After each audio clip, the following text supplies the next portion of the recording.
Welcome to Immigreats, the podcast that highlights stories of immigrants making great contributions in their adopted countries. My name is Munatsi Manyande, and I'm your host. I was born and raised in Zimbabwe and now live in Texas, USA with my family. Today I have the pleasure of sharing the story of a man named Bennet Omalu. Bennet Omalu is a Nigerian-born medical doctor who lives in the US, has lived in the US for approaching 30 years now, who became famous for taking on the National Football League and calling America's beloved game unsafe. As I was preparing for this episode, found it interesting because we're right in the middle of the beginning of the American football season in terms of high school sports, kids sports, college and professional football. And so I have two boys who are playing, what they call pee-wee football here, or grade school football. And we live in a school district that takes their football very seriously. And so it's a big deal for our kids, and they take it very seriously as well. And so kind of reading and learning about Bennet Omalu, in this time had me kind of questioning, my decisions to allow my boys to play football, and kind of also asking myself, questions about whether or not I'd be okay with them playing football into adulthood and potentially paying professionally if they were good enough to make it. And if I'm being honest, at this point in time, with what I know now, kind of based off of reading and learning about Bennet Omalu, I'd give it multiple thoughts. I'm not so sure that I would encourage it for my kids. Having said that, American football is an incredible sport. It's so much fun to watch. My kids love to play it. In fact, we, for the very first time ever, have a fantasy football league with my boys and a few family members here. And in fact, this is the very first week of professional football being back in the U.S. The Kansas City Chiefs and the Detroit Lions just played last night in the opening game of the season. And so I'm going head-to-head with my son, Rodairo, in this week's fantasy football matchup. And it's been a lot of fun with a lot of trash talking and stuff like that.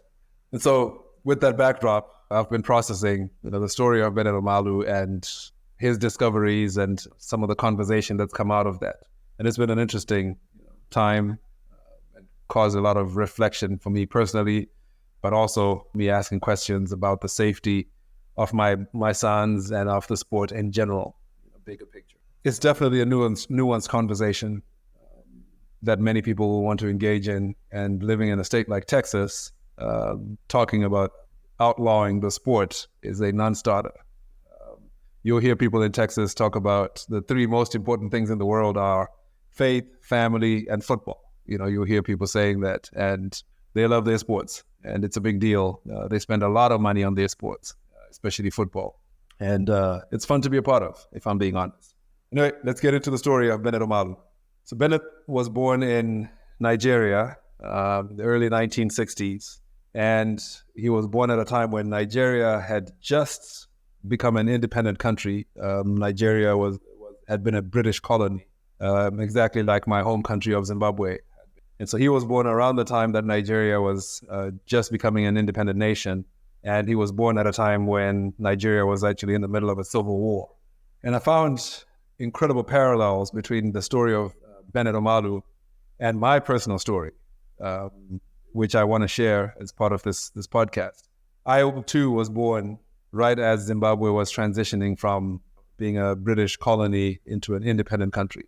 So Zimbabwe became independent in 1980. I was born a year later in 1981.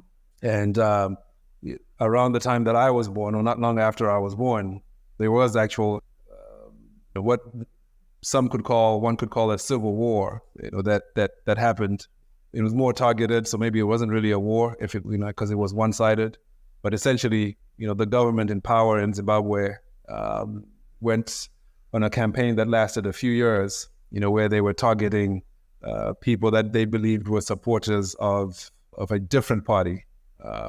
That didn't support the ruling party, and I think they were paranoid and just worried that the party that had been led by Joshua Nkomo, would be able to unsettle them and remove them from power, and they wanted to make sure that would never happen. And so we actually had something that's now been referred to as Gukura Hundi in my language, Shona, that took place. And it also happened to take place primarily in the part of the country that I was born in. So I was born in Zimbabwe's second largest city called Bulawayo. And, or Bulawayo, as I should say, if I try to say it correctly. And as a young man, Bulawayo was very tense. Well, as a little boy, actually, it was a very tense place to be, especially if you were not somebody that was of the Shona tribe, like I am, because there were the military was in the province and going after people that they believed were not in support of the government, and they were killing people. Women were raped, people were killed. I've heard stories, and even have family members who had to watch their loved ones being killed. You hear stories of people being forced to dig their own graves and then lay in them, and then essentially be covered in dirt alive, and suffocated, in those graves, as part of the brutality that happened around this period. And so as I read Bennet's story, his biography, he was born into similar circumstance. Difference is, he was part of kind of the tribe that was being targeted, and so when he was born, they weren't where he lived. There weren't any hospitals that were adequately staffed. Around the time that he was born, his dad almost died because a bomb exploded, not far from where he was, and he ended up in hospital in ICU, and for a while it looked like he wouldn't make it. And the very same doctors that helped Bennett's mother give birth to him were the doctors that were attending to his dad after this horrific incident. And so, I just found the parallels fascinating as he shared his story. When I was growing up as a just a little boy, a baby even, my mom was telling me recently a story of her being in a car with my father and my sister, my older sister, and one of our aunts, and they were driving in Bulawayo, and at night, in fact, my dad was taking them to the train station, and from nowhere, soldiers just kind of jumped out of the bushes, with guns and stopped them, and started making accusations. They were forced out of the car and had to lay down in the dirt by the side of the road. My mom and dad did. And then it took one soldier, kind of noticing that there were young kids, little kids in the car. I'm guessing my sister would have been 5 or 6 years old at the time. And only after someone noticed that there were 2 kids in the back seat did they kind of decide to let them get up and get in the car and turn back around and head back into the city. And so this was kind of the period that what was going on around the time that I was born, just to kind of, share some of that perspective. Eventually, this Gukura Hundi, ended in Zimbabwe, and, the same thing in Nigeria. Eventually this ended, and the nation was unified, and the governments tried to kind of move the country forward. And, the impact of those early days for Bennett is clearly strong, because he talks about even now and makes reference to those experiences, and at least the conversations he'd had with his parents about those days, even as an adult.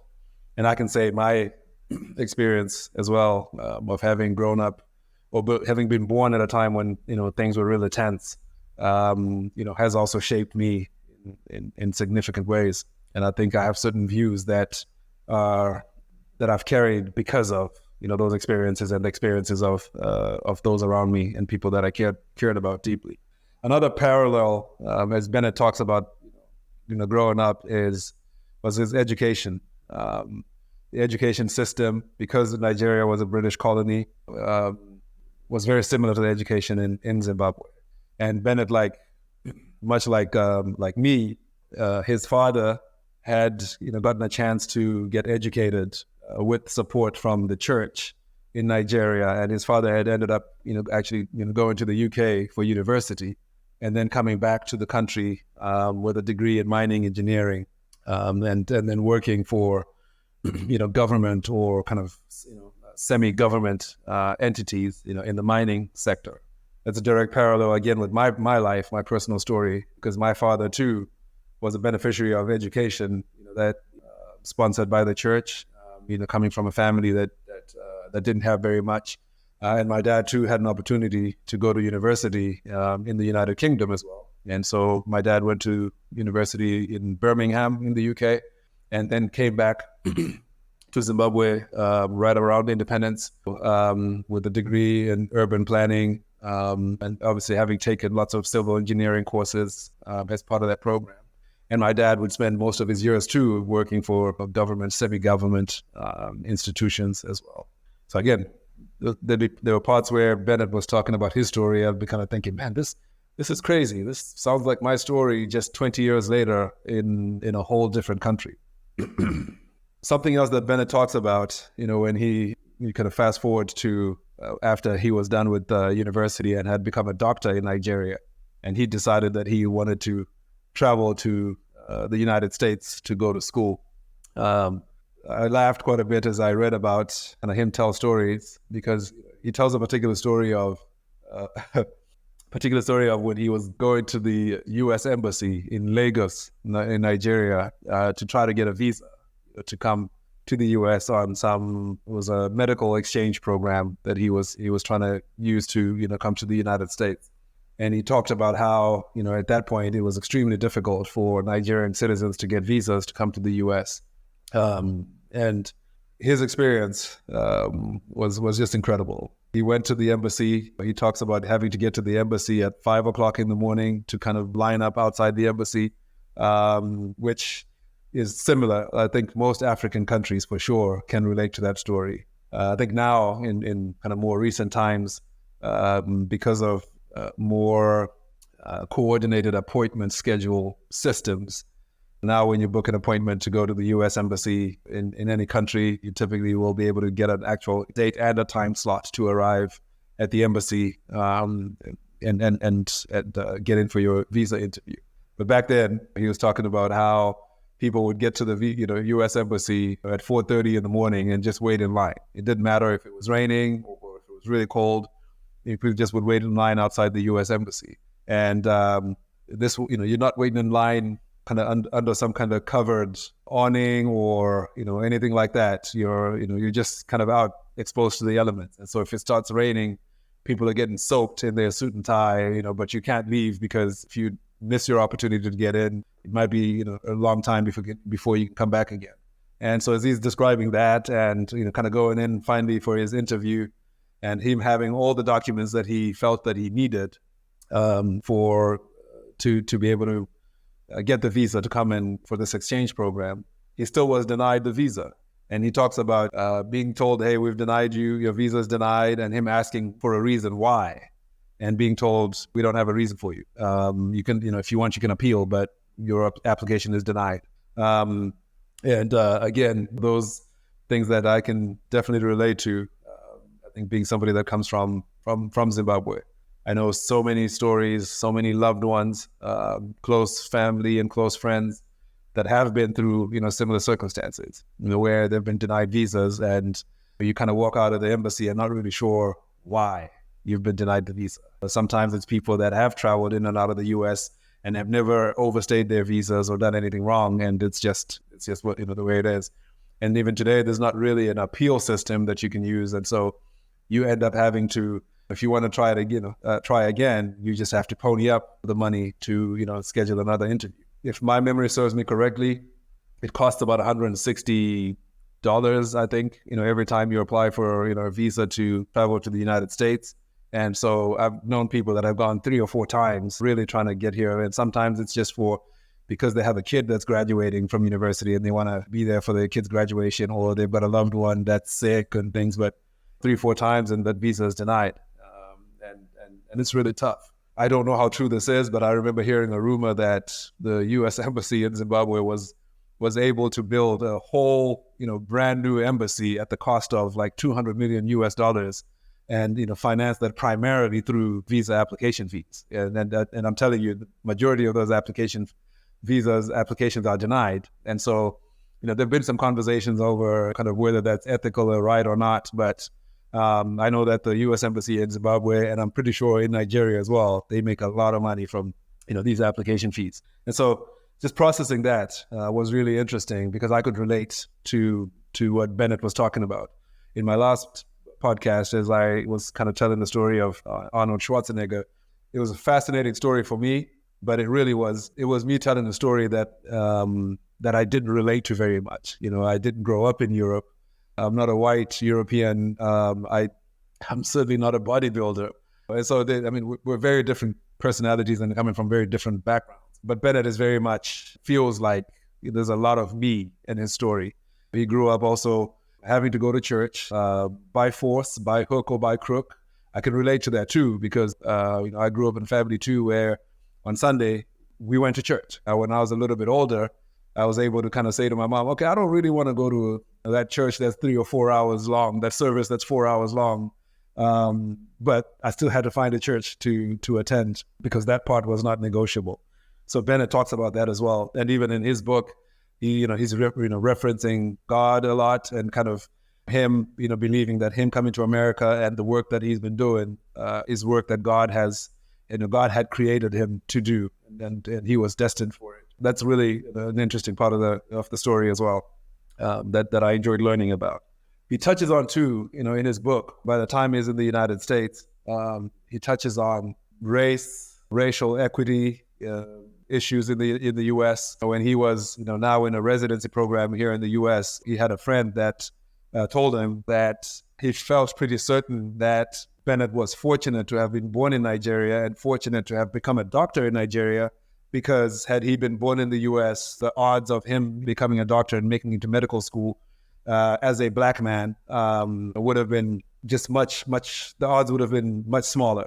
He starts to unpack in the book kind of just the statistics around the number of black people that make it to medical school, number of black people that even have adequate grade scores and things like that he unpacks, which is quite interesting. If I'm being honest, some of the arguments he makes feel a little bit stretched to me, so I don't agree with everything that he puts forth and every argument he puts forth, but there are some very valid arguments that are in there that talk about racial equity and just the work that needs to be done to give more opportunities to marginalized communities just around the United States, regardless of race.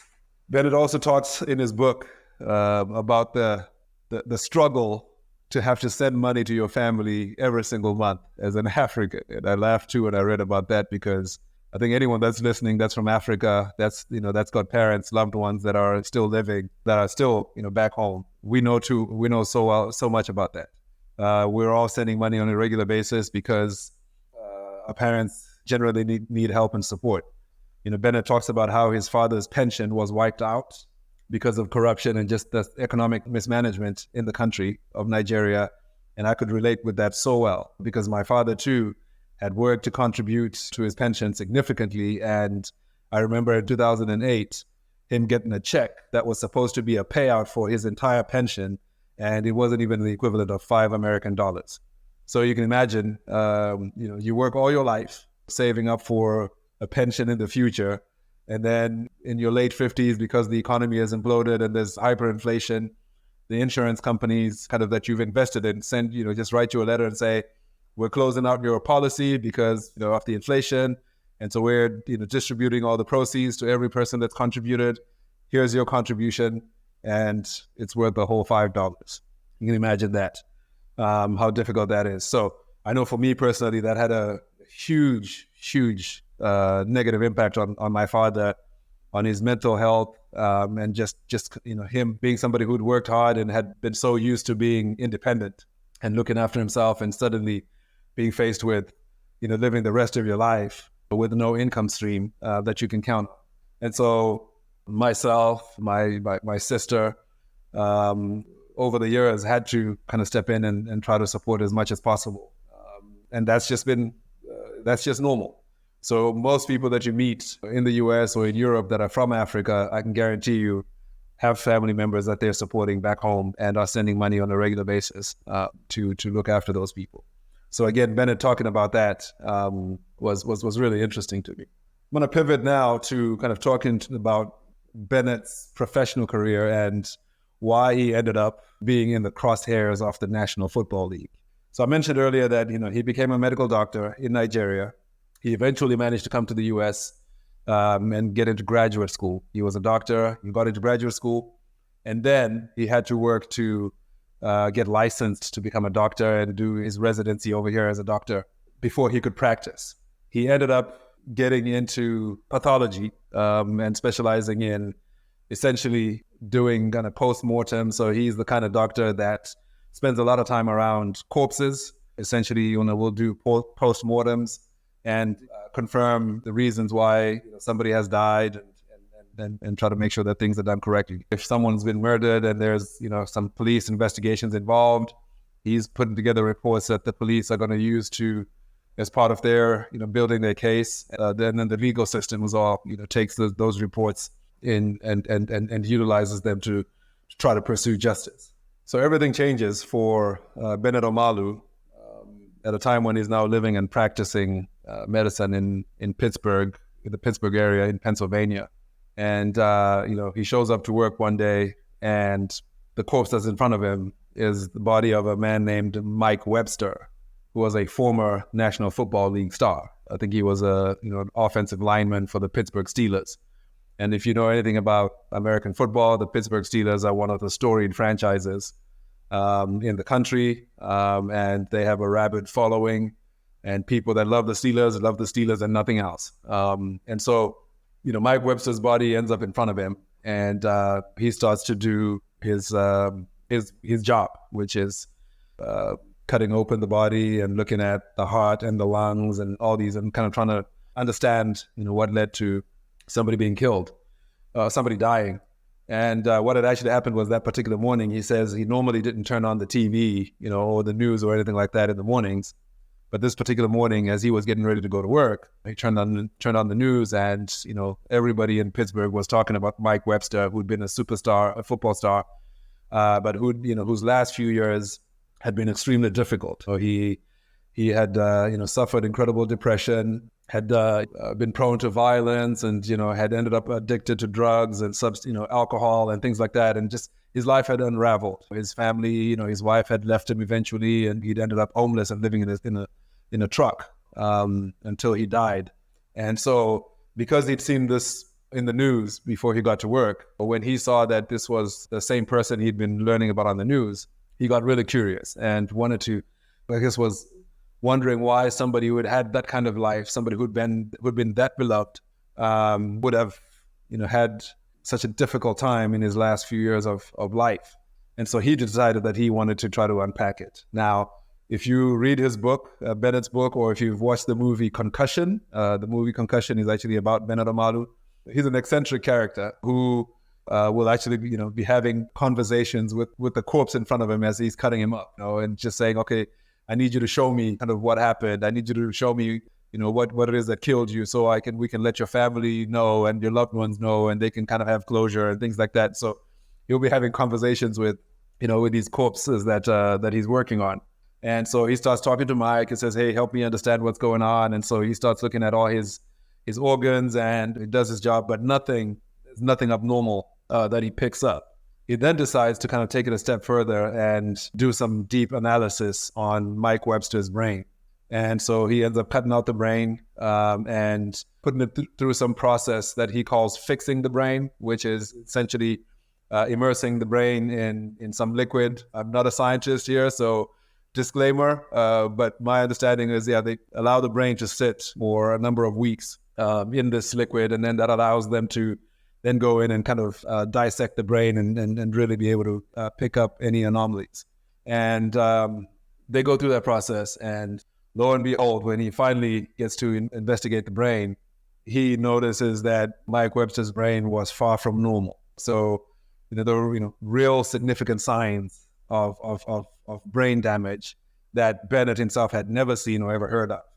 So he starts to do research and starts to try to understand what's going on, and eventually, writes an academic paper that goes public, where he basically, and at that point, he's now been able to look at a couple of other corpses from former NFL players that exhibited the same brain symptoms, that had also, suffered from depression later in life, exhibited very erratic behavior, and had also ended up suffering depression and addiction and things like that. And Bennett's conclusion is that because of the football and how violent it is, and the head trauma that football players suffer as they play the game, that playing football and that kind of head trauma over time is harmful and does bring very, very serious injury, brain injury to the people that play football. Needless to say, that was not well received by the media, because the American media love football like America does.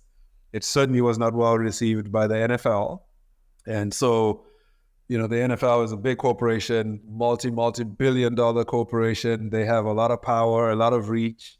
And so his findings and his publications end up leading to a lot of pressure on him and other people that he's worked with. His boss, ends up being pressured into resigning. He's arrested for charges that would later be dismissed. Bennet himself starts getting threats, calls threatening him, and just crazy stuff that I'd have never imagined could happen because of some medical discovery or some medical paper that's published.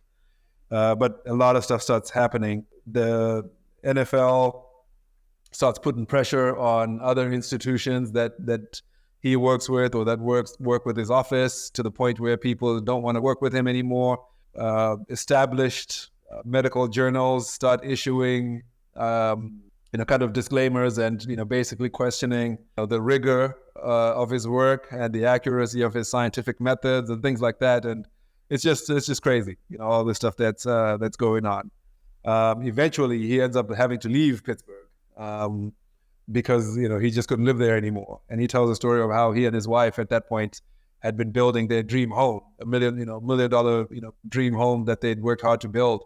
And, but they ended up being forced out of town, and they ended up having to sell the house before they'd even gotten a chance to live in it.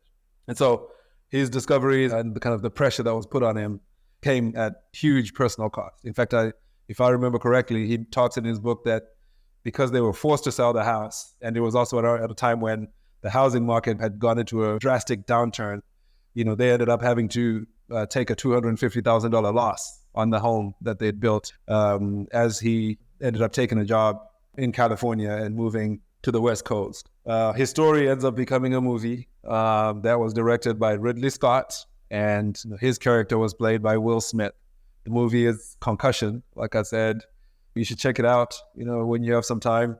His book, his biography, ends up becoming a bestseller. And it's a fascinating book that I highly recommend if you're into that type of literature. And what's crazy is that in the years since his publications and that going mainstream, the NFL has finally acknowledged that they need to do more to make the game safer, and they've finally started to implement more stringent concussion protocols and things like that, things that he was saying needed to happen, that for a long time they were denying and making it sound like he was crazy. And so my hope is that the game, will continue to get safer. I have a theory that's not tested, of course, where I believe that if American football was played without helmets and pads, like if it was played the same way that we played rugby when I was growing up. I'm wearing a New Zealand rugby, All Blacks rugby jersey as I'm recording this podcast. But I feel like if American football was played with no pads and no helmets, it would be a much safer game. And the reason I say that is, as I've watched my kids play football, and I've watched a lot of football myself as a fan, I do see how,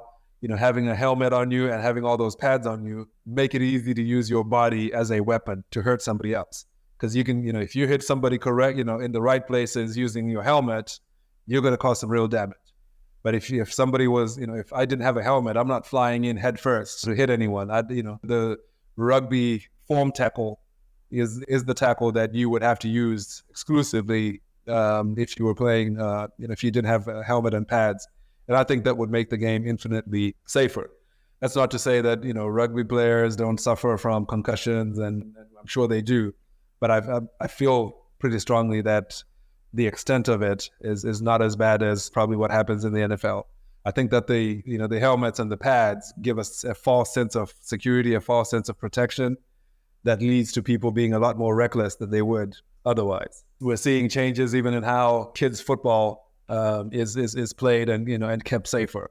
For example, with my boys playing football for the last couple of years, there's technology and applications and apps that they use now to determine if a kid has a concussion. And so if something happens in the middle of a game, they'll pull the kid out and they can do a test using an app on the phone that will tell them pretty quickly if this kid's suffering from concussion symptoms, and then there are rules about pulling them out immediately. When that happens, which I think is progress, because when you hear interviews of football players that are retired now or that are playing now, you hear stories of them saying that they've played in games where they don't even remember certain plays or don't even remember being in the game because they just don't have the memory, that kind of short-term memory loss that is associated with concussions and things, and kind of realizing that that's been happening to some of these guys since they were little kids. And so hopefully the game will continue to be safer. I had the opportunity, last year to help coach my son Ruda's football team. And, I enjoyed kind of teaching the boys the rugby form tackle that is safer, in my opinion, and kind of trying to help teach them those fundamentals as they are learning the game at a younger age. And so hopefully some of those things will be helpful as the game evolves. I know that even when you watch the NFL today, relative to when I watched it, back when I was in university in the early 2000s, it's a different game. Now teams barely, return kickoffs. They barely return punts. But back when I was watching back then, kickoff returns and punt returns were an integral part of the game for sure. But I can understand why that doesn't happen as much, because I think that's where you see a lot of defenseless hits, if you're familiar with the game. And so there are rules that they put in place to make the game safer, even forcing players that have had concussions to stay away from football-related activities for days at a time or extended periods where necessary. But I also think the motivation for playing professional football especially is just so big and so strong that it just makes it hard for them to continue to police this correctly anyway. If somebody's going to pay me $20 or $30 million to play football, and I know that I've got a limited career span because I'm not going to be young forever, I'm always going to want to play as much as I can to make as much money as I can. In fact, I know as I'm recording this, I was reading last night that the quarterback, Joe Burrow, for the Cincinnati Bengals just signed a 5-year, $275 million contract to play football. So with that kind of money being thrown around, I can see the players themselves having real incentive to not disclose injury, to not disclose that that they've been hurt, because they're trying to make the money while they can, because they understand that the career is not going to last forever. And also, things happen and you can just get have a career-ending injury and then you're done. So I think that makes it difficult to police it. I think, Bennet Omalu, talks in his book, and he says that he feels like football itself should not even be a sport, American football. But he feels like if it is going to be a sport, that the responsible thing would be to not allow kids to play football and only make football a sport that you can play from the age of 18. So basically, when you're an adult and you can make a consented decision to play football, to put your body in harm's way and to put your life at risk, then you can make that call. His argument is that kids who are 7, 8, 9, 10 years old should not be playing football, contact football, because their brains are still forming, and scientifically he thinks that there could be more damage being done to them as kids than could happen as adults. And so those are things I've thought about on a regular basis as I was reading this book, but also as I'm engaging my kids. They do enjoy playing football. They enjoy being a part of a team. As I said, I helped coach my son Ruda's team last year, and we made it all the way to the Super Bowl and won the championship, and it was really cool. I enjoyed it as a dad. The kids enjoyed it. Both my sons this year are on teams that are favored, to win the Super Bowl again for their respective grades, and they're taking it very seriously. And I love how the football does bring discipline, teaches them discipline, forces them to work hard, keeps them active. They constantly, when they're home, even when they're not practicing, they sometimes are trying to do some extra strength work, do some extra conditioning, because they're conscious of the fact that they need to look after their bodies if they're going to be able to play well. And I love that it's teaching them those values. They're learning teamwork. They're learning, understanding that, when you're on a team, you need to focus on doing your job to the best of your abilities. and just worry about that. Don't worry about what the other person's doing. The successful teams are the ones that are made up of players that are all individually trying to maximize their potential. And then when you put that all together collectively, special things can happen. And so I see the magic in that. I see the value in it.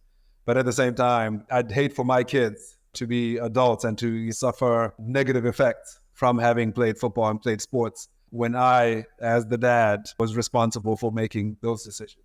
So reading the book really has given me lots to think about. Reading Bennet Omalu's biography, watching that movie Concussion too. I'm processing it. But I'll leave that to you too. If you have children that are playing football or that want to play football, there's a lot to think about. I think there are real safety concerns that we have to take seriously as parents, but also as society.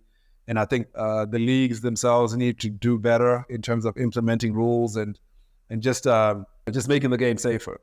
In rugby, for example, if you ever tackled someone by the head, you get thrown out of the game. You're supposed to be thrown out of the match if you did that in the game. In American football, not really. You bring someone down by the head, you probably get applause because the more brutal it is, the more fun it is to watch, right? So we've kind of also created a society that rewards the more vicious hits in some ways. And I think we could work on that and fix that a little bit better to make the game safer for future generations. Those are my thoughts. After spending some time learning about Dr. Bennet Omalu, Nigerian-American, lives in California now with his wife and 2 kids, and obviously, has lived an incredible life. He talks about how he could have never imagined his life ever becoming a movie. Towards the end of the book, he even talks about the process of kind of meeting Will Smith and getting to know him as they start working on the movie, and then being involved in some of the promotional activities as the movie is getting released and things like that, and just kind of the impact on that. His life kind of being kind of in a fishbowl and not really enjoying that aspect of things. And so that's the story of Bennet Omalu, an immigrant who's made great impact on America and his favorite sport. Follow us on your favorite podcast player to catch new episodes. You can also find us on all your favorite social media platforms under the name Immigreats _. We've built a website at immigreats.net that you can enter your email address on to join our community and to be part of our mailing list, and we'll alert you every time we release a new episode or if we've got something cool that we want you to know about. Thanks for listening. Until next time.